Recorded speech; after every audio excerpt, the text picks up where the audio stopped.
आइए, सुनिए, देखिए, समझिए सनातन सत्य। जैसी दृष्टि वैसी सृष्टि, दृष्टि विज्ञान। कुदरत, कुदरती रचना एवं कुदरत के कानून से शाश्वत सुख की प्राप्ति। जोधपुर के परम पूज्य महात्मा उपासक प्रोफेसर डॉक्टर सोहन राज तातेड़ के निर्देशन में सनातन सत्य। जैसी दृष्टि वैसी सृष्टि, दृष्टि विज्ञान।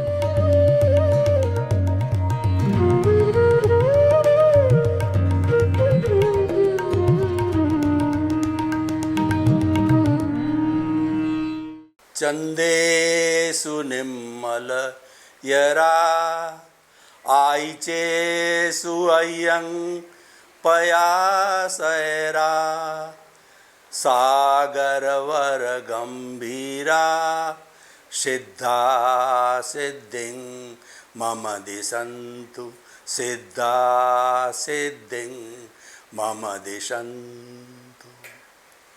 मेरे और आप सभी के भीतर विराजमान शुद्ध आत्मा भगवान को नमन प्रणाम। भाइयों और बहनों, मातृशक्ति को नमन। सनातन सत्य यह कार्यक्रम हम आपको क्यों प्रस्तुत करना चाहते हैं, इसके लिए मैं बताना चाहता हूं कि मानव जीवन के अंदर 4 चीज़ें अत्यंत दुर्लभ है। मानव जीवन का मिलना, ईश्वर की वाणी सुनने का अवसर मिलना, ईश्वर की वाणी में श्रद्धा होना और ईश्वर की वाणी को आत्मसात करना। और जिसने ये चारों ही प्राप्त कर लिए हैं उसका जीवन सफल है। मानव जीवन दुर्लभ क्यों कहा गया है? क्योंकि मनुष्य ही एक ऐसा प्राणी है जो संपूर्ण ज्ञान को प्राप्त कर सकता है। संपूर्ण ज्ञान का अर्थ हो गया केवल ज्ञान। 360 डिग्री के ज्ञान को केवल ज्ञान कहते हैं। और जब यह ज्ञान कोई भी इस औदारिक शरीर वाला मनुष्य प्राप्त कर लेता है तो इस औदारिक शरीर के अंदर वह स्वतः ही भगवान ईश्वर परमात्मा बन जाता है। मनुष्य ही एक ऐसा प्राणी है जो कि परमात्मा बन सकता है, क्योंकि हमारे भीतर जो आत्मा विराजमान है उसमें परमात्मा बनने की अर्हता है।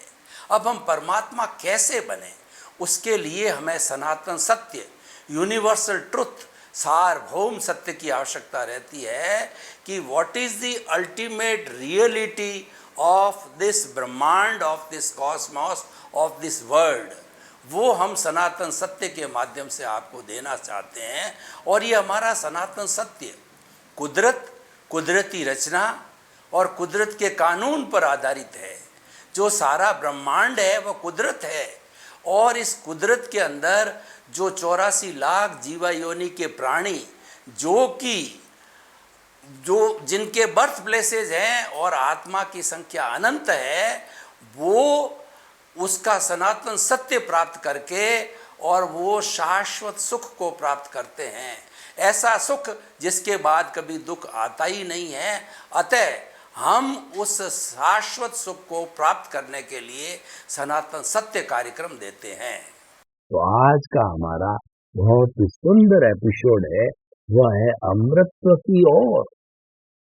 देखिए, हर व्यक्ति जो इस दुनिया के अंदर जन्म लेता है और हर प्राणी चाहे छोटा या बड़ा हो, जन्म लेने वाला हर प्राणी सुख चाहता है, कोई दुख नहीं चाहता है। और फिर भी दुख हो जाता है क्योंकि वो उसी का किया हुआ है, इस कारण उसको मिल जाता है।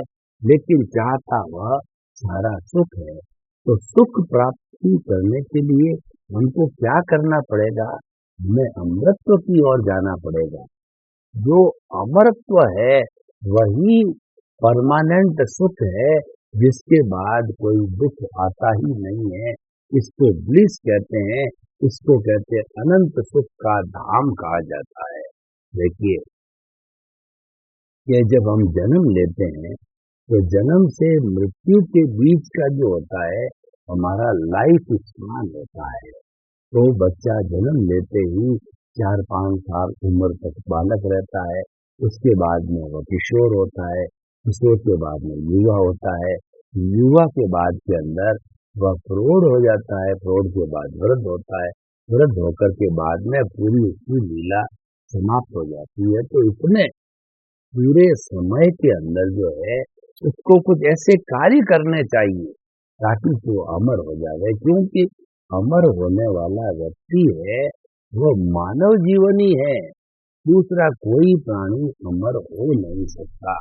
क्योंकि अमरत्व के लिए जो है हमारे को डेवलप इंद्रिया, मन, बुद्धि, चित्त, अहंकार, आत्मा सब वेल डेवलप चाहिए। और ईश्वर ने और हमारे शुभ कर्मों ने हमको ये मनुष्य जन्म दिया है, वह सबसे कीमती जीवन है, सबसे उपयोगी जीवन है, और वही अमृतत्व की ओर जा सकता है, यानी वही मुक्त हो सकता है। ये मुक्ति की अवस्था है, वो अमृतत्व की ओर बढ़ने की अवस्था होती है। देखिए व्यवहार जगत के अंदर हम देखें कि बहुत से लोग अपना धन कमाते हैं और अपने बाल बच्चों को पालते हैं, बड़ी बड़ी कोठियां बनाते हैं, बड़े बैंक बैलेंस रखते हैं और अपना स्टेटस मेंटेन करते हैं। सारा काम जो करते हैं वो एक दायरे में करते हैं, वो है वो जीवात्मा कहलाता है। व्यक्ति अपने ही सुख से अतिरिक्त है, वो कहीं बाहर निकलता ही नहीं है। उसको हम स्वार्थ की चेतना कहते हैं, उसको हम जीवात्मा कहते हैं, इसको हम एनिमल माइंड कहा जाता है। हमारे इस मस्तिष्क की 3 लेयर है। पहली लेयर है वह है एनिमल माइंड, दूसरी लेयर है ह्यूमन माइंड, और तीसरी जो लेयर है वो सेलेशियल यानी देवत्व जो है वो लेयर कहलाती है। तो जो एनिमल माइंड होता है वो केवल मैंने पिया, मेरे बैल ने पिया, हुआ डहे तो डहे, वो प्योरली स्वार्थ की बात करता है, अपने स्वार्थ के घेरे से बाहर नहीं निकलता, जीवन भर नहीं निकलता है, अपना घर भरता रहता है, इंद्रिय सुख करता है, मौज करता है, मजे करता है, मस्ती करता है, दूसरी कोई बात नहीं है, और लीला तक समाप्त हो जाती है। अब देखिए अमृतत्व की ओर बढ़ने के लिए हमें इस जीवात्मा से आगे चलना पड़ता है, वो कहलाती है हमारी अंतर आत्मा। आत्मा वही है लेकिन उसकी 3 स्टेजेज है, जीवात्मा, अंतर आत्मा और तीसरी परमात्मा। परमात्मा है वो अमृतत्व की ओर है, और परमात्मा जो बन जाता है तब वो अमर हो जाता है। तो उसके आगे बढ़ने के लिए हमारा जो दूसरा दृष्टिकोण है वह जो है जीवात्मा है। तो हमें जीवन के अंदर जीवन प्राप्त करने के बाद में जब हमारी समझ आती है तो सबसे पहले हमें गुरु को ढूंढना चाहिए। तो गुरु बिना ज्ञान नहीं। गुरु गोविंद दाऊ खड़े और काके लागू पाए, बलियारी गुरु आपने, और गोविंद दियो बता। हमको गोविंद भगवान से कौन मिलाता है? गुरु मिलाता। हमारी खुद की ताकत नहीं है कि हम भगवान से मिले या अमर हो जाए। अमर बनाने वाला गुरु होता है, इसीलिए गुरु बिना ज्ञान नहीं होता है। तो अच्छा गुरु मिल जाए, ज्ञानी पुरुष मिल जाए, या जो है हमको कोई भी बताने वाला जो है वह सदगुरु मिल जाए, जैसा कि स्वामी विवेकानंद को है बालकृष्ण परमहंस, रामकृष्ण परमहंस मिल गए। तो प्रथम दृष्टवा रामकृष्ण परमहंस को एक आज्ञाकारी शिष्य मिल गया केदारनाथ रूप में, जो कि आगे जाकर के स्वामी विवेकानंद बने, और उसको विवेकानंद जी को अच्छा गुरु मिल गया, क्योंकि उनका भाग्य था, उनका पुण्योदय था, और वह उनको प्राप्त हो गया, और वो अमृतत्व की ओर चलते रहे। वो इतने अमृतत्व की ओर चले कि जिए तो केवल 36 वर्ष तक, लेकिन उस अमृतत्व में से उन्होंने जो संजीवनी निकाली, जो अमृत निकाला, तो उससे उन्होंने जो दुनिया को दिया वो अजर हो गए, अमर हो गए। हमने 150 वर्ष तो उनको मना लिए, और आने वाले समय में नहीं मालूम कितनी उनकी जन्म शताब्दियां हम मनाएंगे, क्योंकि वो अमर हो गए। तो अमर वह होता है जो दुनिया को कुछ देता है। तो आपके घर में बहुत कुछ भरा पड़ा है, लेकिन आप जो है दुनिया को क्या देते हो? तो वो काउंटेबल है। What you contribute to the society is countable. और ये देखिए कि आदमी अमर वह होता है जो दान पुण्य करता है, जो परोपकार करता है। परोपकार दान से होता है। दान भी 3 तरह का होता है, ये हमको समझना चाहिए। पहला तो होता है संयति दान। संयति दान का अर्थ होता है जो रियल मामले में मायने के अंदर जो साधु है, सन्यासी है, तो उसको जिस चीज की आवश्यकता होती है, क्योंकि वो तो मांगने वाले हैं। उनके घर नहीं होता, उनकी रसोई नहीं होती, उनके साधु से संबंध नहीं होता है, वो तो घर घर जाकर के मांगने वाले होते हैं। तो मांगने यानी भिक्षा ग्रहण करने वाले होते हैं। तो उनको जो कुछ भी हम उनकी आवश्यकता की चीजें देते हैं, सब पुण्य के अकाउंट में आता है। उनको देखिए, उनको जो 9 तरह का पुण्य होता है, अन्न पुण्य, पान पुण्य, लयन पुण्य, शयन पुण्य और मन पुण्य, वचन पुण्य, काया पुण्य और नमस्कार पुण्य। ये 9 तरह के जब हम जितना भी उनको अर्पित करते हैं, वो सदा पुण्य के बंध में पुण्य का अर्जन होता है, क्योंकि वह एक परमात्मा का रूप है। वो अमृतत्व की ओर प्रयाण कर रहा है और धीरे धीरे वह जब केवली बन जाता है तो अमृतत्व की ओर चला जाता है, वो अमर हो जाता है। क्योंकि केवल ज्ञान प्राप्ति के बाद के अंदर इस दुनिया में कुछ करना शेष नहीं होता है। एब्सोल्यूट जो है हमको नॉलेज हो जाता है, केवल ज्ञान हो जाता है। तो केवल ज्ञान का अर्थ होता है भूत, भविष्य, वर्तमान और जड़ और चेतन की हर अवस्था को जानने वाला। तो ऐसे वो चरम शरीरी के अंदर जो है वह एक प्रभु का रूप हो जाता है। तो हमें उस रूप को प्राप्त करना है, वही अमृतत्व है, वो ही हमारा लक्ष्य है। वो हमको प्राप्त करना चाहिए। और लक्ष्य एक दिन में प्राप्त नहीं होता है, एक जन्म में प्राप्त नहीं होता है, कई जन्म लेने पड़ते हैं और धीरे धीरे अभ्यास करना पड़ता है। तो हम बात कर रहे थे कि हम सोसाइटी के अंदर अमृतत्व को कैसे प्राप्त करें। उसके लिए हम जो है स्वार्थ की चेतना से परार्थ की चेतना में आए। गुरु ने हमको ज्ञान दिया, ज्ञान देकर के हमारे अनंतानुबंधी कषाय का जो है उन्होंने क्षय करके हमारा जो दर्शन मौनीय को जो है भस्मीभूत करके और हमको जो ज्ञान दिया है, उससे नए कर्मों का बंध नहीं होगा और पूर्व कर्म जितने भी बर्फ की शिला की तरह है, वो पिघल करके जब समाप्त हो जाएंगे, जीरो हो जाएंगे, तब हम अमर हो जाएंगे। तब हम केवल ज्ञान को प्राप्त करेंगे और केवल ज्ञान, केवल दर्शन, फिर केवल ज्ञान और केवल ज्ञान के होने के बाद के अंदर धीरे धीरे व्यक्ति जो है सिद्ध, बुद्ध और मुक्त बन जाता है। तो सिद्ध, बुद्ध और मुक्त होना है, अर्थ हो जाएंगे अमृतत्व को प्राप्त करना, अमर हो जाना। तो उसके अमर के लिए हमको पहले अभ्यास करना होता है। तो अभ्यास की अवस्थाएं हम अभी विचार विमर्श कर रहे थे कि दूसरी परार्थ की चेतना। परार्थ की चेतना है live and let others live, परस्पर ग्रो जीवा नाम। मैं भी जीऊं, मेरा पड़ोसी भी जिए और गांव वाले सभी सुख से रहे, आनंद से रहे। विश्व की समझ जनसंख्या जो है सुखी और आनंदित रहे, ऐसी वसुधैव कुटुंबकम की भावना होती है, वो परार्थ में होती है।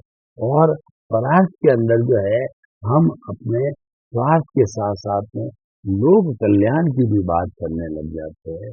तो ये जो है रास्ता अमृतत्व की ओर जाता है। तो हमें जो है ज्ञान लेना चाहिए, क्योंकि ज्ञान ही आत्मा है, आत्मा ही ज्ञान है। जो कुछ भी हमारा उद्धार करने वाला है वह ये शुद्ध आत्मज्ञान कहलाता है। तो अमृतत्व की प्राप्ति के लिए जब आत्मज्ञान लिया जाता है तो हमारा विकास होने लग जाता है और उस ज्ञान को प्राप्त करके हम अपने शरीर को जो है लेबोरेटरी बना करके और सब्लिमेशन, शुद्धिकरण चालू करते हैं। और वह शुद्धिकरण होता है सामायिक आलोचना, प्रतिक्रमण प्रत्याख्यान के माध्यम से होता है। सामायिक अर्थ होता है कि समता की साधना, गहरे में जाकर के अपने दोषों को देखना। आलोचना का मतलब आपने प्रत्यक्ष अप्रत्यक्ष रूप में जितने जितने दोष किए, जितना जितना लोगों को कष्ट दिया, वो आपका कर्म रज के रूप में, वो आपका राग द्वेष के रूप के अंदर जुड़ा हुआ है आत्मा के साथ में, कॉजल बॉडी के रूप में। तो यही जो है हम ये जो है करने लग जाते हैं, हम उसको छोड़ने लग जाते हैं, क्यों धीरे धीरे हमारी कॉजल बॉडी है वो साफ होने लग जाती है। तो देखिए कि जो व्यक्ति अंतरात्मा में आ गया, तो अंतरात्मा में ज्ञान प्राप्त हो गया, ज्ञान प्राप्त होने के बाद में उसको 5 आज्ञा मिल जाती है, और वो 5 आज्ञा एक व्यक्ति को स्थिर रखती है।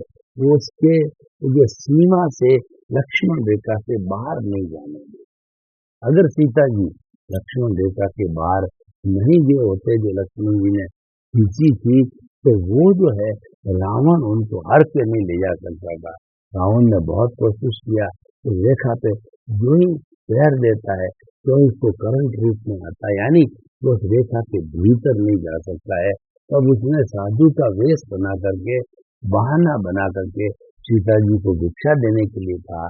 तो सीता जी को बहुत आग्रह किया, उन्होंने उलाहना दिया तो तुम साधुओं को इंसल्ट करती हो, और इतना भी तो नहीं है भिक्षा कैसे दी जाती है।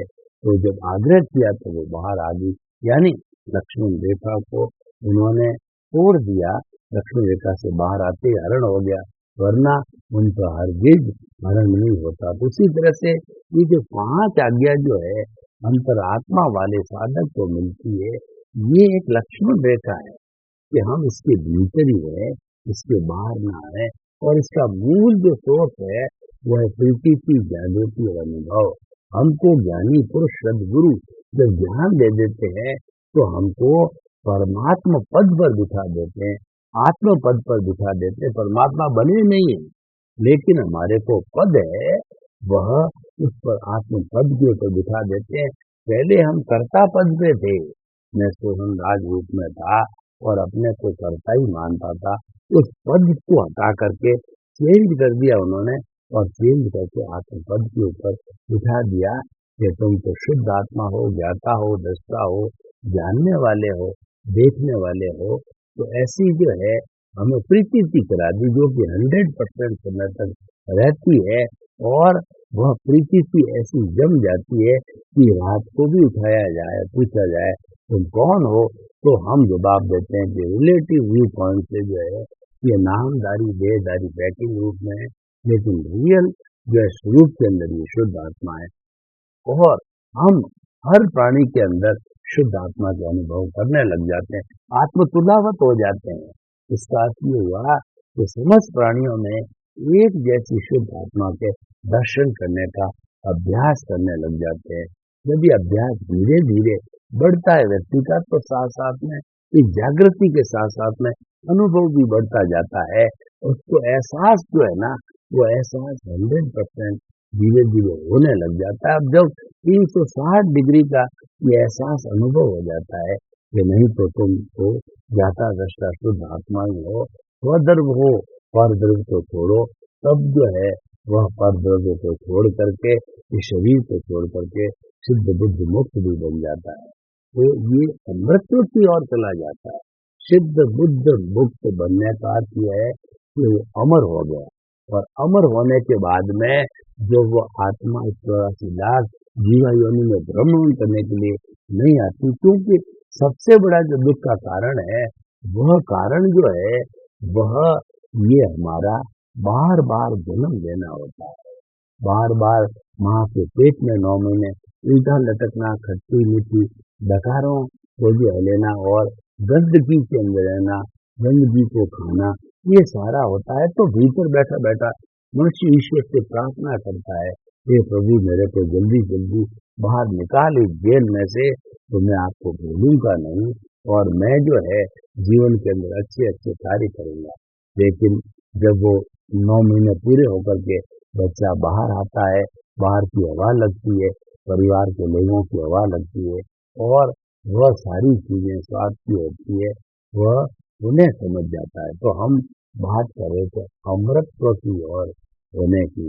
तो अमृतत्व के लिए हमने ये बताया कि जो व्यक्ति समाज कल्याण, लोक कल्याण का कार्य करता है और अपनी श्रद्धा के अनुरूप जो है जितना जितना कार्य करने लग जाता है, तब वो अमृतत्व की ओर चला जाता है, तब वो अमर हो जाता है।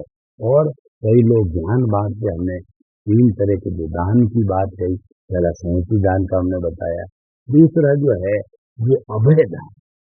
अभय दान क्या कहलाता है कि हम गृहस्थी है, हमारे परिवार है और हमारे देश है, सारी बातें हैं, तो हमको जितनी आवश्यकता है, जितनी हमारी नीड है, नीड का अर्थ हो गया रोटी, कपड़ा, मकान, शिक्षा, चिकित्सा, ये जो नीड है वो हम उसका अर्जन कर सकते हैं, उसमें किसी की कोई रोक टोक नहीं होती, वो करना ही पड़ता है। वो करने के बाद में हमारे पास तो अगर ज्यादा संपत्ति बढ़ जाती है, तो क्योंकि पुण्योदय से हो रहा है, ये भाग्योदय से हो रहा है, तो बढ़ने वाली स्थिति के अंदर जो है उसको दोनों हाथ से उलीचना चाहिए, यानी खूब दान पुण्य करना चाहिए, क्योंकि ये एक सुंदर अवसर जो है मिला है। तो इस तरीके से जो है हम अमृतत्व की ओर बढ़ सकते हैं। अमृतत्व की ओर बढ़ने का एक ही है कि आप सोसाइटी को कैसे कंट्रीब्यूट करते हो। हमारे पे 4 तरह के ऋण होते हैं। पहला जो है एक देव ऋण है। तो देव ऋण के अंदर क्या होता है कि देवता लोग होते हैं, हमारा इष्ट देव है, भगवान है, वो हमारी रक्षा करता है। तो उस रक्षा के अंदर करने के अंदर हमारे को उनका बड़ा उपकार है। तो उस उपकार को जो है वो उपकार को वापस चुकाने के लिए जो है हमें ईश्वर का ही ध्यान करना होता है, हमें ईश्वर के प्रति भक्ति करनी होती है। उनको अगरबत्ती, धूप वगैरह, जो उनको cleanliness is next to godliness, ईश्वर को सफाई पसंद है, तो हमें तो सफाई की और सुगंधित चीजें अर्पित करनी पड़ती है और हमें उनकी भजना करनी होती है। तो उनकी भजना करने से जो हमारा जो देव ऋण उतरता है, और दूसरा जो हमारा ऋण होता है वो होता है पितृ ऋण। माता पिता ने हमको जन्म दे करके पैरों पर खड़ा किया, तो वो बहुत बड़ा ऋण होता है। और ऐसा कहा जाता है अगर संतान प्रतिदिन माता पिता के चरणों को धो करके और वो पानी पिए तो भी वो ऋण नहीं हो सकता। इतना माँ बाप का ऋण होता है। वो चुकाने के लिए जो माता पिता वृद्ध हो जाते हैं, उनको चित्त समाधि पहुंचानी होती है। हमें हमेशा प्रयास करना चाहिए कि उनको किसी प्रकार का कष्ट न हो, कोई प्रकार की असुविधा न हो, तो ये पितृ ऋण चुकाया जाता है। और गुरु है वो अज्ञान रूपी जो है अंधकार को मिटाता है, तो इसीलिए इसका नाम गुरु है। और वह हमारा इतना बड़ा काम करता है कि वो अंधकार को मिटा देता है, ज्ञान रूपी अंधकार को। तो उसकी हमें सेवा करनी चाहिए, इसका हमारे पे ऋण है, वो ऋण को चुकाना चाहिए। और चौथा होता है समाज का ऋण। ये सब कार्य हम करते हैं, तो ये सब करने के बाद जो है हम अमृतत्व की ओर बढ़ने लग जाते हैं। और हम जो एक तरीके से जब ये जीवन चला जाता है तो व्यक्ति अमर भी हो जाता है, लोग उसको अमर कर देते हैं, क्योंकि उसके जो डीड्स है, जो कार्य है, वो बहुत समाज कल्याण के, ऊंचे दर्जे के, लोक कल्याण के और जय जगत के कार्य है। तो वो हमें अपने जीवन के एजेंडे के अंदर रखना चाहिए। जो भी कार्य हम समाज के लिए करेंगे वही वास्तव में हमको अमृतत्व की ओर बढ़ाएगा। और जितना हम जैसे कभी दान की बात कर रहे थे, एक अभय दान, यानी जितनी हमारी रिक्वायरमेंट है उतना ही हमें उसके लिए वगैरह जीवों को आवश्यकता करनी पड़ेगी। शेष को जो है हम ये निवेदन करते हैं कि हम आपको किसी तरह का कष्ट नहीं पहुंचाएंगे, आप हमारी तरफ से अभय है। तो ये षड जीव निकाय को अभय दान होता है। ये भी बहुत सुंदर दान है, किया जाना चाहिए। संहति दान, अभय दान, और तीसरा जो दान होता है वो ज्ञान दान होता है। ज्ञान दान का अर्थ होता है सब ज्ञान आपको देना, मैं आपको सनातन सत्य दे रहा हूँ, तो ये भी जो है एक अच्छा ज्ञान दान है। और जितना प्रवचनों के स्पिरिचुअल प्रवचनों के माध्यम से दिया जा रहा है, ये भी ज्ञान का दान है। तो ये 3 तरह के दान करने से हम अमृतत्व की ओर जाते हैं। और उसके अतिरिक्त अमृत की और जाने का अर्थ ये है कि हमारा जो कुछ भी लिटरेचर है, जो कुछ भी हम लिखते हैं या बोलते हैं, उसको लिपिबद्ध करके लोगों तक भेजना चाहिए, ताकि कि जो हमारे अनुभव है वो लोगों को मिले। क्योंकि सबसे बड़ा काम करने वाले मनुष्य के जीवन के अंदर अनुभव होता है, तो उस अनुभव को हमें वो काम करके और गेन करना चाहिए, ताकि कि हम आगे से आगे बढ़ते रहे।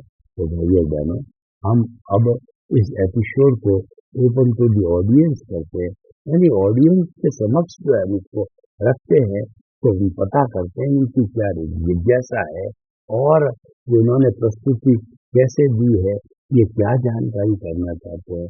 इन सब बातों का जो है हम ध्यान करते हैं और उनका ध्यान करके और जनता के द्वारा जो कुछ भी चीजें आती हैं उनका पूरा सोल्यूशन दिया जाता है। तो इस तरीके से जो है यह भी एक बहुत बड़ा ज्ञानदान है, इसका उपयोग है हमें करना चाहिए। तो भाई और बहनों, अब देखिए जो हम बात कर रहे हैं कि हम अमृत की ओर कैसे बढ़ सकते हैं।